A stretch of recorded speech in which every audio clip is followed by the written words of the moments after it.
y de tantas tinieblas lo que Dios tiene que decir. Ya hemos oído la opinión de psiquiatras, de psicólogos, de antropólogos, de sociólogos, etcétera, etcétera, pero jamás le hemos dado oportunidad para que sea Dios el que nos hable al corazón, para que podamos nosotros tener otro enfoque y tener otra perspectiva acerca de las cosas que nosotros creemos que tenemos la razón. Vamos a comenzar en esta mañana contestando la primera pregunta: ¿qué cosa dice la Biblia acerca de la guerra? En el libro del Génesis, capítulo 9, versículo 6, vemos que acaba el diluvio de terminar en la tierra, porque durante más de 1550 años, en un periodo de casi 1550 años, no hubo gobiernos, no existía ningún estado, no se había formado ninguna nación. Desde nuestros primeros padres, Adán y Eva, hasta el diluvio universal, reinó la anarquía, reinó el caos. En la ausencia de gobiernos, en la ausencia de leyes, en la ausencia de un estado, el ser humano se desbocó. Esto es un ejemplo muy claro sociológico acerca de cuando el ser humano no tiene alguien que lo detenga, cuando no se aplica el uso de la fuerza y muchas veces de la violencia, los malos prevalecen. En Génesis capítulo 9, después de que el diluvio termina, Dios le da una orden a Noé. De acuerdo a la Biblia, los tres hijos de Noé, Sem, Cam y Jafet, son los progenitores de todos los tipos que existen actualmente de seres humanos. Tenemos en primer lugar que Cam es el progenitor de todas las personas que comenzaron a vivir en la parte del África, porque el arca de Noé se situó en las montañas del Ararat después del diluvio universal, y por cierto, todas las tribus y todos los libros sagrados y todas las culturas hablan y mencionan de un diluvio universal.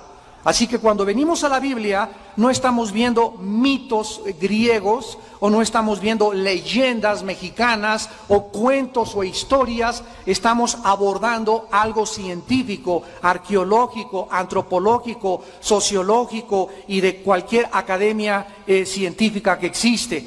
Entonces el arca se sitúa en las montañas del Ararat, y de ahí, de acuerdo a la Biblia, los camitas comienzan a poblar toda África. Todos los que venían de Jafet poblan todo lo que es Europa, y se le conoce como los anglosajones, y todos los semitas poblan totalmente el Medio Oriente, y de ahí el Asia, y de ahí pasan por el estrecho de Bering a lo que es actualmente las Américas. Entonces la Biblia es muy clara de que todos nosotros descendemos de los tres hijos de Noé. Dios, por primera vez después del diluvio universal, establece el inicio o la institución del Estado, de la nación y de los gobiernos. Y la primera orden que Dios le da a Noé es la siguiente: Génesis 9:6, el que derramare sangre de hombre, por el hombre su sangre será derramada, porque a imagen de Dios es hecho el hombre. Dios le dice a Noé: mira, yo no voy a intervenir con juicios y juicios universales, porque la raza humana terminaría por extinguirse. Ahora yo le entrego al ser humano la espada de la retribución divina, de la justicia, para que ahora, al formarse el Estado y los gobiernos, y por causa de la pecaminosidad humana, ustedes ahora traten de comenzar a detener la maldad del pecado humano a través de las cárceles, a través de sistemas policíacos, a través de sistemas militares, a través de sistemas del uso de la fuerza y la violencia por causa del pecado humano. Entonces comenzaban las familias a agruparse, a conglomerarse, a formar sociedades, y era imprescindible tener que castigar a las personas que se metieran con tu esposa y la violaran, que cometieran adulterio y que se llevaran a otra persona que no era su esposa, a hombres adultos que violaran a los niños, a personas que se atrevían a quitarle la vida con premeditación, alevosía y ventaja a cualquier otro ser humano. Ante esta tendencia humana del pecado, Dios estableció la pena capital, el castigo, las cárceles y el uso de la fuerza y de la violencia. Comenzaría ahora, por primera vez en la historia, el sistema de los estados o de las naciones para poder gobernar al ser humano.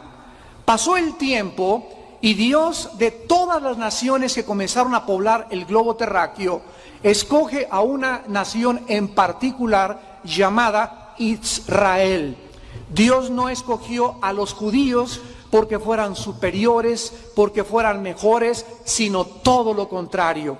En el libro de Deuteronomio, capítulo 7, la Biblia nos dice muy claramente las razones por las cuales Él escoge a la nación de Israel. Le dice en el versículo 6, porque tú eres pueblo santo para Jehová tu Dios.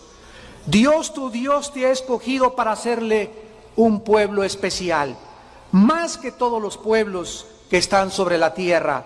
No por ser vosotros más que todos los pueblos os ha querido Jehová y os ha escogido, pues vosotros erais el más insignificante de todos los pueblos, sino por cuanto Jehová os amó. Vemos pues que el propósito de Dios para las naciones era escoger a un pueblo. Si hubiera escogido a los italianos, los franceses hubieran dicho, ¿y por qué los italianos y nosotros no? Si hubiera escogido a los ingleses, hubieran dicho los rusos, ¿y por qué nosotros no? La cuestión es que Dios escoge en su soberanía, porque Dios es soberano, a este grupo de personas que continúa siendo la nación más insignificante y donde más conflictos internacionales hay y donde, de acuerdo a la Biblia, surgirá la tercera guerra mundial ahí mismo en la tierra de Israel y de Irak, para que los judíos fueran un canal de bendición a todas las naciones. Dios llama a un hombre llamado Abraham y le dice: Abraham, quiero que tú seas bendito por mí, te voy a bendecir para que tú seas el canal a través del cual venga mi Hijo Jesucristo, venga la semilla prometida. Y cuando nosotros, damas y caballeros, abordamos la historia humana, descubrimos un fenómeno que no ha sucedido con ninguna otra nación, con ninguna otra civilización en toda la historia humana, repito, la nación de Israel. Los asirios surgieron, los sumerios surgieron como el primer imperio junto con los asirios, después le siguieron los egipcios, los babilonios, los griegos con los medos persas, los romanos, y todas estas civilizaciones surgieron en las arenas del desierto y sucumbieron en la historia. Sin embargo, de todas las civilizaciones y de todos los pueblos más antiguos, el único que ha sobrevivido después de haber sido dispersado más de 2200 años fue la nación de Israel. Es increíble que el 14 de mayo de 1948, ante el asombro de todas las Naciones Unidas, que en aquel tiempo era la Liga de las Naciones, haya surgido Israel, y después de más de 2000 años, que habían sido dispersados, que les habían quitado la religión, la tierra, el derecho de vivir, sus derechos humanos, absolutamente, regresan y forman en un solo día una nación. Esto no ha existido jamás en la historia de la sociología, ni tampoco de la historia de las naciones. Pero ¿por qué Israel continúa siendo el foco de la atención mundial?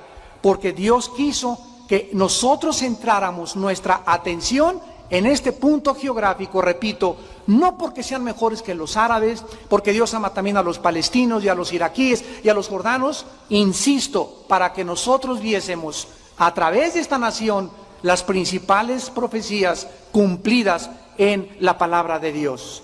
Entonces Dios, en el capítulo 20 del libro de Deuteronomio, a este pueblo, de una forma maravillosa, lo prepara para la guerra. Al formar Dios una nación y poner sus ojos en este pueblo especial, que se convertiría en el precursor del Mesías, que se convertiría en el canal de Dios para la bendición, Dios le da una orden: Dice en Deuteronomio capítulo 20, cuando salgas a la guerra, contra tus enemigos, si vieres caballos y carros, y un pueblo más grande que tú, no tengas temor de ellos, porque Jehová tu Dios está contigo, el cual te sacó de tierra de Egipto. Y cuando os acerquéis para combatir, se pondrá en pie el sacerdote y hablará al pueblo y les dirá: oye Israel, vosotros os juntáis hoy en batalla contra vuestros enemigos. No desmaye vuestro corazón, no temáis, ni os azoréis, ni tampoco os desalentéis delante de ellos, porque Jehová vuestro Dios va con vosotros para pelear por vosotros contra vuestros enemigos, para salvarlos. Dios les enseña a su pueblo la necesidad de prepararse para la guerra, usando la fuerza y la violencia por causa de la pecaminosidad humana. En otras palabras, en el momento que Dios levanta a una nación, la Biblia nos revela un mundo invisible espiritual que no puede ser percibido por nuestros 5 sentidos más que a través del Espíritu de Dios. Este mundo espiritual invisible, la Biblia dice, está controlado por un querubín que cayó hace millones de años de nuestro tiempo, llamado Lucifer, que significa el que porta o el que lleva la luz. De Lucifer fue cambiado su nombre a el diablo o a Satanás, como se le conoce después en la Biblia, o como la serpiente antigua. Este ser, que es tan real como la persona de Jesucristo, controla el mundo, el aire invisible que se llama el mundo de las tinieblas. Y detrás de las guerras, de las naciones, de los conflictos que existen, de las personas que pierden su mente, de las personas que la gente no cree que están endemoniadas, de las anormalidades mentales que la psicología clasifica como paranoia, esquizofrenia, psicosis, etcétera, etcétera, la Biblia nos revela que se encuentran espíritus que son demonios. La historia les llama fantasmas, les llama apariciones, les llama a los hijos de la Llorona, etcétera, etcétera. La Biblia y Jesucristo se dirigió a ellos como demonios. Cuando Israel llega a su tierra, había 7 naciones que se llaman los cananitas, que eran degradados, degenerados, inmorales, asesinos, crueles, sanguinarios, y era importante que Israel, al avanzar conquistando la tierra de Canaán, supieran que a través de la guerra podrían tomar la tierra de Canaán. Vamos a contestar a continuación la tercera pregunta para que podamos ir muy lentamente aclarando en nuestro corazón y en nuestros pensamientos la perspectiva divina de la guerra. En tercer lugar, ¿es matar siempre asesinato? La respuesta es no. Y esto puede ser comprobado muy fácilmente por las aparentemente llamadas contradicciones bíblicas. Miren, por ejemplo, el 6º mandamiento, Éxodo 20:13, no matarás. Esta frase, este mandamiento en imperativo, en el original hebreo, se usa la palabra ratzaj, que significa matar con premeditación, alevosía, ventaja o por ambición. Entonces, la Biblia realmente dice en el 6º mandamiento, no asesinarás. Ahora, en Deuteronomio 7, lo acabamos de leer, leemos que Dios le manda a su pueblo que destruyeran a las naciones cananitas. Yo me he encontrado cantidad de veces en nuestros programas de televisión, en los debates públicos que tenemos en el radio, a personas que me dicen, aquí hay un error en la Biblia. A ver, ¿cómo explica usted que por un lado Dios diga, no matarás, y por otro lado el mismo Dios que dice, no matarás, ordena a Israel que persiga y destruya a ciertas naciones? Sin embargo, ambos mandamientos fueron ordenados por Dios y dirigidos a su pueblo, y aparentemente parece una contradicción respecto al 6º mandamiento. Sin embargo, analicémoslo microscópicamente. No existe ninguna contradicción para el sexto mandamiento, porque el mandamiento no matarás, no asesinarás, se refiere a los individuos. Dios en la Biblia le otorga al Estado, escúchenme señores abogados, la prerrogativa de ejercer la pena capital, de ejercer el uso de la fuerza, de ir a la guerra para defenderse o para destituir dictadores, etcétera, etcétera, mas nunca a los individuos. Entonces tenemos que diferenciar la ética moral entre el individuo y el gobierno o el Estado. El mandamiento divino al individuo es no asesinar. Ninguno de nosotros individualmente tiene el derecho, de acuerdo a Dios, de quitarle la vida a nadie. Vamos a ver algunas excepciones, pero cuando es con premeditación, alevosía y ventaja o por ambición, la Biblia le llama asesinato.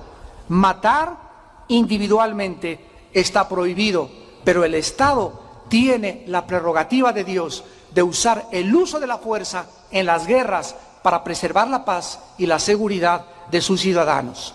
Veamos esto en el libro de los Números, capítulo 35, donde se demuestra que asesinar es matar, pero matar no es siempre asesinar, porque la palabra que se usa para matar cuando es sin intención, por un acto imprudente, hagan de cuenta una persona está con un hacha golpeando, sale la cabeza del hacha y le pega a una persona y la mata. Una persona va manejando y se me atraviesa alguien y lo mato con el coche. Esto no se llama asesinato, se llama matar en la Biblia. Y son dos cosas enteramente diferentes. En el libro de los Números, capítulo 35, en el versículo 10 al 12, Dios menciona las personas que mueren por algo que no fue intencionado, a las cuales no se les culpa de asesinato. Así que si creíamos que las leyes de la abogacía o de la jurisprudencia tenían su origen en el derecho romano, nos equivocamos. Antes, siglos antes, ya Dios en las leyes a Moisés había delineado perfectamente bien estas leyes que actualmente en muchos códigos penales continúan exponiéndose. Dice Números 35, versículo 10, habló Jehová a Moisés diciendo, habla a los hijos de Israel y diles, cuando hayáis pasado al otro lado del Jordán, a la tierra de Canaán, os señalaréis ciudades, ciudades de refugio, o sea, era un tipo de cárceles para tener a las personas que huyeran o que hirieran a alguien de muerte sin intención. Y os serán aquellas ciudades para refugiarse del vengador. Y no morirá el homicida hasta que entre en juicio delante de la congregación. En otras palabras, en aquellos tiempos alguien mataba a mi hermana. Entonces, inmediatamente la persona quería vengarse de esa persona. Pero no se había desarrollado una investigación para determinar si a mi hermana la mataron con intención o sin intención. Entonces Dios, en su sabiduría, antes de que alguien quisiera vengar y matar a la persona que no había sido expuesta en un juicio, mandó construir ciudades que se llamaban de refugio, para que ahí escondieran al supuesto homicida hasta que no se le comprobara que esa persona había matado con intención. Ahora veamos ahí mismo, en el versículo 22, que dice la Biblia, mas si casualmente lo empujó sin enemistades, o echó sobre él cualquier instrumento sin acechanza, o bien, sin verlo, hizo caer sobre él alguna piedra que pudo matarlo y muriera, y él no era su enemigo, ni procuraba su mal, entonces la congregación juzgará entre el que causó la muerte y el vengador de la sangre conforme a estas leyes, y la congregación librará al homicida de mano del vengador de la sangre. Vemos pues que también aquí se le perdonaba a la persona que iba pasando por un barranco y empujaba sin intención y se precipitaba y se moría una persona. Entonces la Biblia separa y clasifica muy claramente lo que es el asesinato y lo que es matar. Ahora Dios también en Éxodo 22, versículo del 2 al 3, le dice a Israel, cuando una persona era culpable, dice Éxodo 22, del 2 al 3, si un ladrón, escuchen damas y caballeros a la Biblia, hace más de 5,000 años estas cosas fueron escritas. Si algún ladrón fuere hallado forzando una casa y fuere herido y muriere, el que lo hirió no será culpado de su muerte. Pero si fuere de día, el autor de la muerte será reo del homicidio. El ladrón hará completa restitución, si no tuviere con qué, será vendido por su hurto. En otras palabras, la Biblia dice que si alguien entra a mi casa en la noche, y como no se puede ver muy bien, y yo tengo una pistola debajo del colchón, y veo que alguien se brinca al cuarto de mis hijas, y veo por ahí en alguna sombra, ¿verdad?, que le brille un cuchillo a cualquier cosa, tú tienes el derecho de dispararle. Si no tienes puntería y lo mataste, de acuerdo a las leyes de Dios, no eres culpable de asesinato. Mataste en defensa de tu familia y de tus propiedades. Pero si es de día, entonces ya, ¿verdad?, claramente tenemos que apuntarle a las piernas y no decirle, a este me lo he hecho y de una vez un balazo en la cabezota. Entonces vemos nosotros la sabiduría de Dios en lo que hace la diferencia entre matar y asesinar. La Biblia reconoce, en conclusión, el derecho de una persona de defender su persona, su propiedad, su familia o su país por medio del uso de la fuerza y de la violencia. Esto está absolutamente claro. ¿Defenderías tú a tu familia si fuera atacada? Si pasaras por un callejón y fueras cristiano y vieras a un hombre corpulento, grandote, violando a una niña de 5 años, ¿le dirías, Jesús te ama? ¿O le regalarías un folleto? No, ¿verdad? De ninguna manera. En ese momento, ¿cómo reaccionarías? Si tú no tienes estos principios de ética y no sabes claramente cómo funciona el juicio de Dios, pues nos quedaríamos, ¿verdad?, con culpa.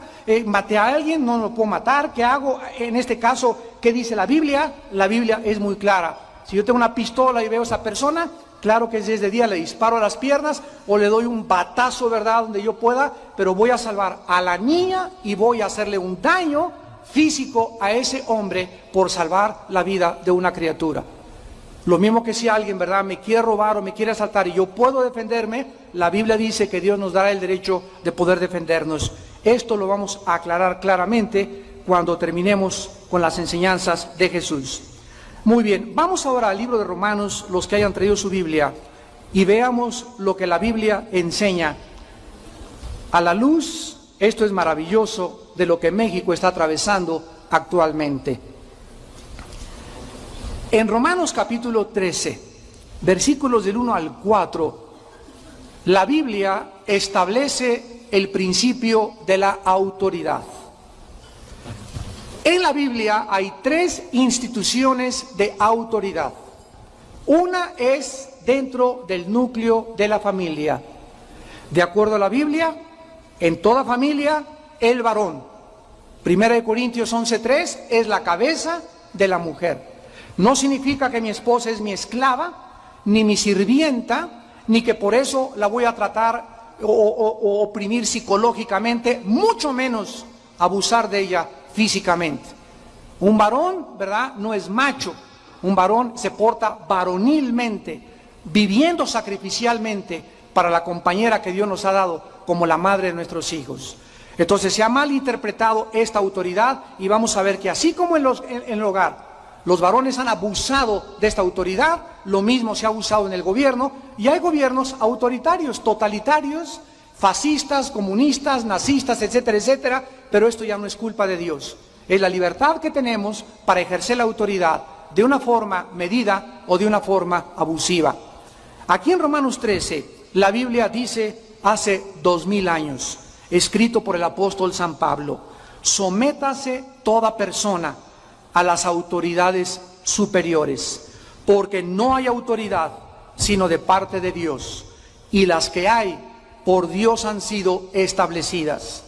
De modo que quien se opone a la autoridad, a lo establecido por Dios, resiste. Y los que resisten acarrean condenación para sí mismos. Número 1, la Biblia establece que una de las causas más graves o síntoma de la pecaminosidad humana es la rebelión a las autoridades. Cuando los hijos se rebelan a los padres, cuando los alumnos se rebelan a los maestros, cuando los ciudadanos al presidente de la República le pierden el respeto, como está sucediendo en nuestro país. No importa quién sea el presidente, es el magistrado con la más alta investidura y merece todo el respeto de sus ciudadanos. Y no tenemos por qué hacer de un presidente que nos representa y que es el jefe del gobierno una caricatura de él. Mucho menos meternos con su esposa, meternos con su familia por una libertad de expresión de la cual se ha abusado últimamente en los últimos años en nuestro país. En gobiernos anteriores no podrías decir eso porque hubieras amanecido en el río Tula. Pero ahora se puede decir lo que sea. Y vean ustedes, nos dan el pie, nos dan la mano y nos tomamos el pie. Así es el ser humano, abusivo siempre en lo que se le concede.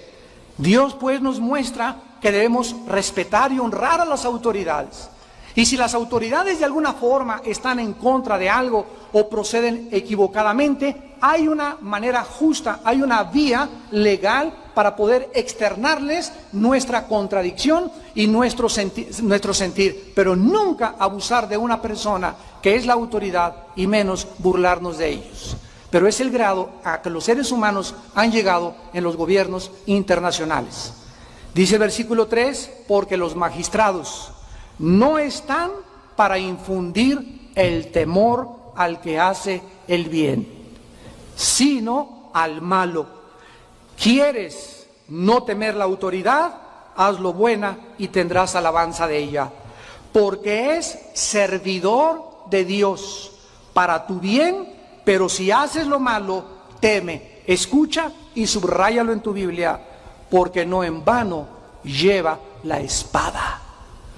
Damas y caballeros, Dios les entrega a las autoridades y a los gobiernos la principal función que tiene que tener un Estado o un gobierno.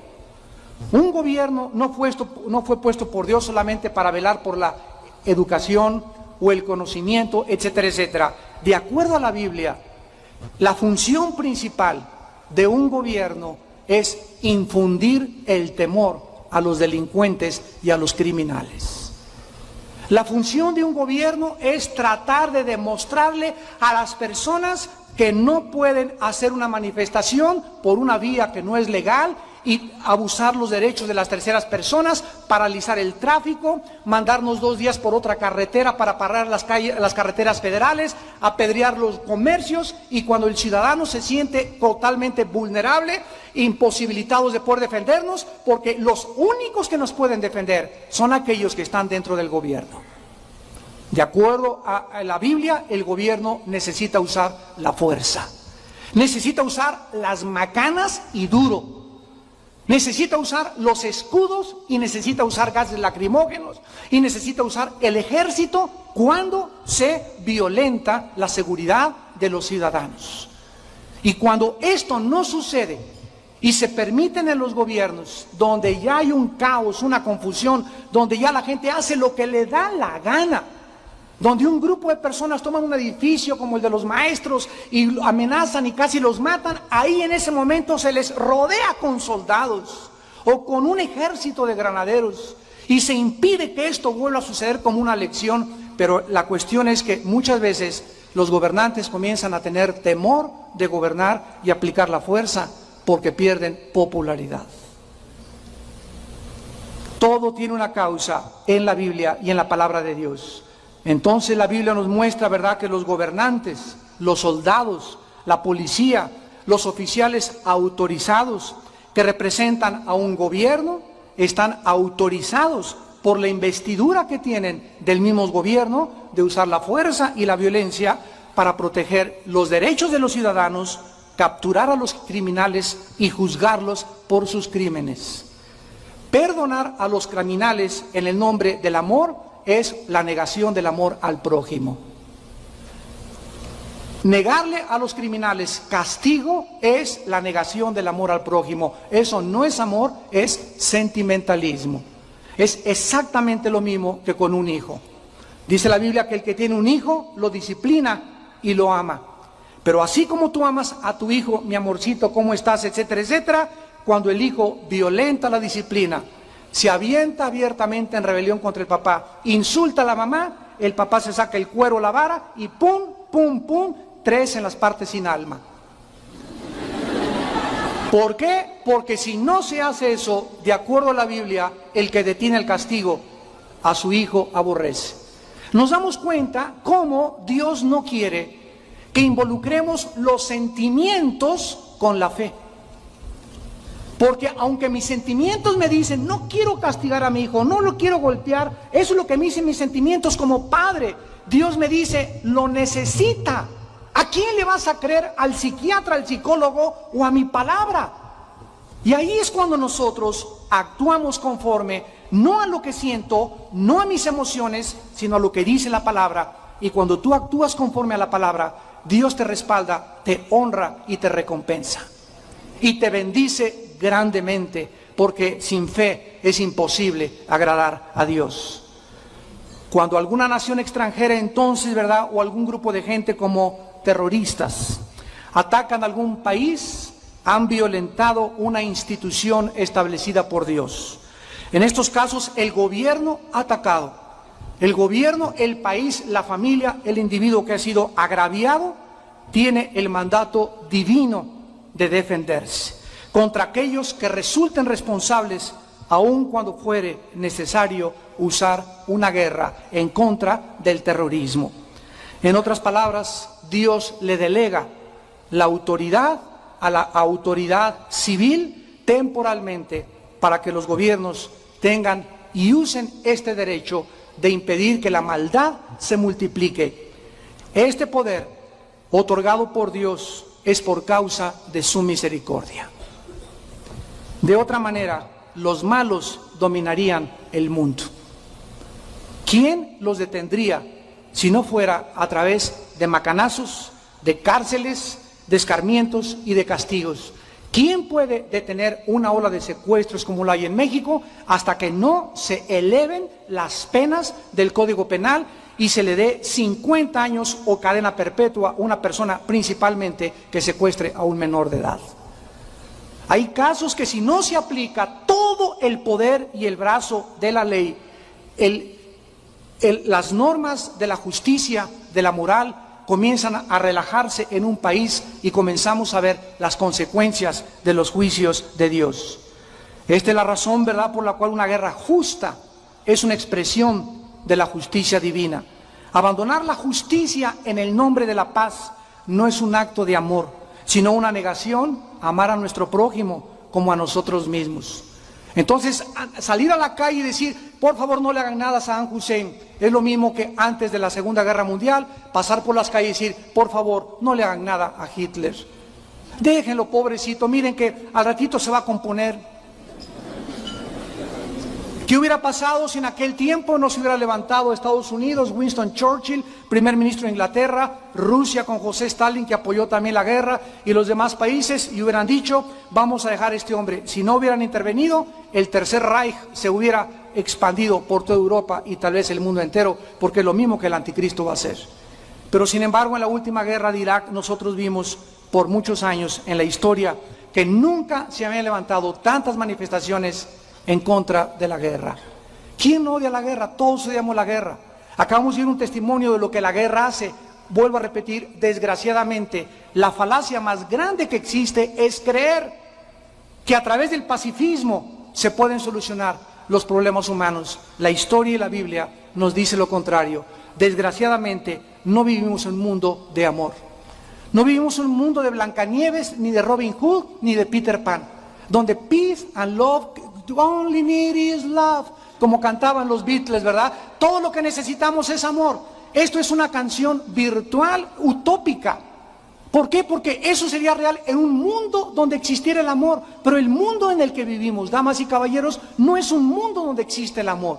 Es un mundo donde existen las pasiones, los crímenes, los abortos, la homosexualidad, el lesbianismo, los suicidios, los secuestros, la drogadicción. Es un mundo que la Biblia dice está en corrupción, está en decaimiento y que no tarda en ser juzgado por Dios. Y hasta que venga Cristo, nunca tendremos paz en nuestras naciones. La Biblia habla que habrá guerras y guerras contra el mundo y rumores de guerras. Y esto no se va a acabar. Las manifestaciones a favor de la paz suenan muy bonito y parecen muy loables, pero es una falacia, es una utopía, es una ilusión por desconocer la naturaleza humana. Por no saber con quién estamos enfrentando y la maldad tan grande que existe en nuestro corazón. Esta es la razón por la cual Saddam Hussein tuvo que ser detenido mediante la guerra. Esta es la razón por la cual el terrorista Osama Bin Laden, con sus redes terroristas en el mundo entero, tiene que ser detenido, tiene que ser destruido para que no mate más gente inocente. Esta es la razón por la cual existen cárceles, Almoloya, las Islas Marías, policías, soldados y fuerzas del orden para usar la fuerza en contra de los criminales, los secuestradores y los terroristas. Cuando nosotros comenzamos a entender el plan de Dios, comenzamos a entender su sabiduría. Hace muchos años un rey en Inglaterra llamado Enrique VIII perdonó una vez a un asesino y quiso ser más compasivo y más misericordioso que Dios. Y este criminal, cuando salió de la cárcel, volvió otra vez a asesinar a 2 personas más. Cuando le volvieron a solicitar a Enrique VIII, el rey, que volviera a perdonar a este criminal, entonces el rey Enrique VIII contestó: de ninguna manera. Este hombre mató al primer hombre, pero yo maté al segundo y al tercero por haberlo dejado libre. Ahora debe ser ejecutado. Desechemos pues entonces la idea de que un cristiano no puede ser policía, o de que un cristiano no puede ser militar, o de que un cristiano no puede ser juez que dicte sentencias, inclusive muchas veces de pena de muerte a criminales. Porque todas estas personas, al tener la necesidad de actuar conforme a la justicia por causa de su trabajo y justificadamente, no son considerados por las leyes de Dios como asesinos, sino como magistrados que representan al Señor. Vemos nosotros, para terminar, que el Dios de la Biblia nos dice que de la misma manera que Él manifiesta su amor, manifiesta sus juicios. ¿Cuántas personas no me encuentro yo por todas partes en los programas que tenemos, correos electrónicos que nos mandan? Señor Alducin, ¿verdad que al final Diosito va a perdonar a todos y nadie se verá al infierno porque Dios es amor y misericordia? Le digo, mire señora, claro que Dios es amor y claro que Dios es misericordia, pero Dios es también justicia. Hemos conocido solamente y se ha propagado y se ha enseñado una parte del carácter de Dios. Dios es amor, Dios es miel, Dios es misericordia, pero Dios también juzgó a Sodoma y a Gomorra. Dios juzgó con el diluvio universal a toda una población en el mundo. Dios juzgó a Jerusalén, Dios ha juzgado a hombres, a mujeres, a gobiernos, porque Él tiene que ejecutar la justicia. Pero las más grandes noticias que nosotros podemos tener, ¿verdad?, es que Dios, en lugar de juzgarnos a nosotros, Dios envió a su Hijo Jesucristo a morir en una cruz. Y en esa cruz Jesucristo nos habla del inmenso amor de Dios y del odio que tiene el Dios de la Biblia por el pecado. Vamos a terminar con otra respuesta final. Bueno, alguien me puede decir, nos ha mostrado evidencias del Antiguo Testamento, de que Dios apoya las muertes en defensa propia, en prudencia, que hay guerras que son justificadas, pero ¿qué dice Jesucristo, el Hijo de Dios, respecto a esto? Porque si alguna persona pudiera argumentar que estos argumentos son solamente basados en el Antiguo Testamento, vamos a las enseñanzas del Señor Jesucristo en el Nuevo Testamento. ¿Qué enseñó Cristo acerca de las guerras y del uso de la fuerza? Veamos los dos lados de la moneda. En Lucas capítulo 22. Versículo 35 y 36. Mi anhelo es que no salga ninguna persona de esta conferencia con dudas, sino que vean ustedes claramente en la Biblia todas las cosas pesadas en la balanza, pero los dos lados, repito, de la moneda. Dice Lucas capítulo 22, versículo 35 y 36. Y a ellos les dijo: cuando os envié sin bolsa, sin alforja y sin calzado, ¿os faltó algo? Y les dijo: pues ahora es Cristo el que está hablando, el que tiene bolsa, tómela, y también la alforja, y el que no tiene espada, venda su capa y compre una. En otras palabras, si no tenían bolsa ni dinero, entonces que vendieran su capa para poder comprar una espada. ¿Por qué Jesucristo, señores teólogos, les sugiere a sus discípulos, cuando anteriormente en Mateo 5, lo vamos a ver también, les dijo que cuando alguien les golpea una mejilla, volteen también la otra? ¿Cómo puede haber una congruencia en una aparente contradicción teológica entre dos mandamientos? Y cuando ustedes estudian la Biblia, señores y señoras, quiero darles un consejo. Siempre que tú encuentres en la Biblia una aparente incongruencia o contradicción, el problema no es de Dios, es de tu capacidad de entendimiento.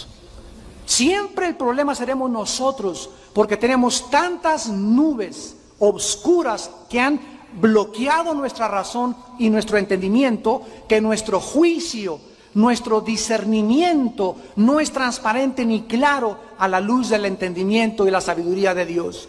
Por eso necesitamos al Espíritu Santo, que es el que nos guía, el que nos despeja las incógnitas y nos muestra toda la verdad. Cristo está sugiriéndoles aquí a sus discípulos que compren una espada, y esto, ¿verdad?, es suficiente para destruir cualquier teoría de no resistencia o de pacifismo sostenida por algunas sectas como los cuáqueros. Mateo 5:9, otro versículo que me encontré una vez en Tucson, Arizona. Mi esposa y yo fuimos invitados a unas conferencias, y cuando estaba lo de la guerra de Irak, había cantidad de personas desfilando en las calles de Tucson con pancartas que decían: no a la guerra, bienaventurados los pacificadores. Fíjense ustedes, al desconocer el sentido o la interpretación espiritual de las palabras de Cristo, cómo la gente puede usar versículos sacados del contexto para hacer un pretexto.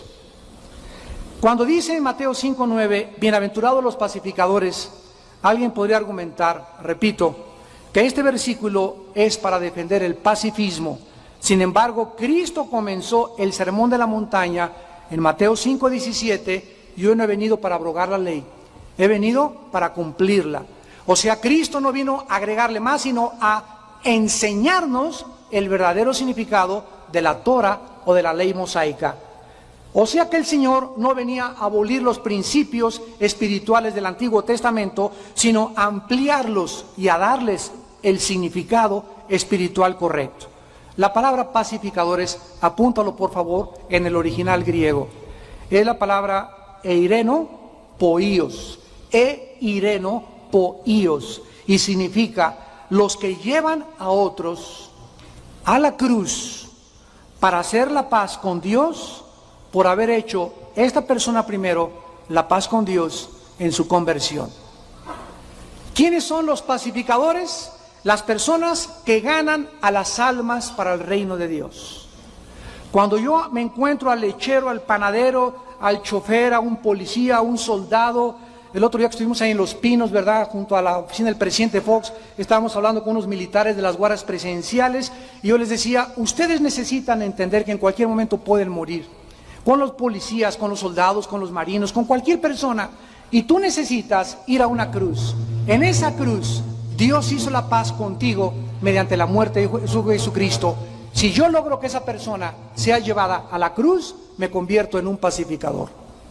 Miren lo que dice Colosenses capítulo 1, versículo 20. Y por medio de él, reconciliar consigo todas las cosas, así las que están en la tierra como las que están en los cielos, haciendo la paz mediante la sangre de su cruz. Damas y caballeros, la Biblia dice, para terminar, que no hay nadie en este mundo que pueda tener paz si primero no hace la paz en la cruz de Cristo.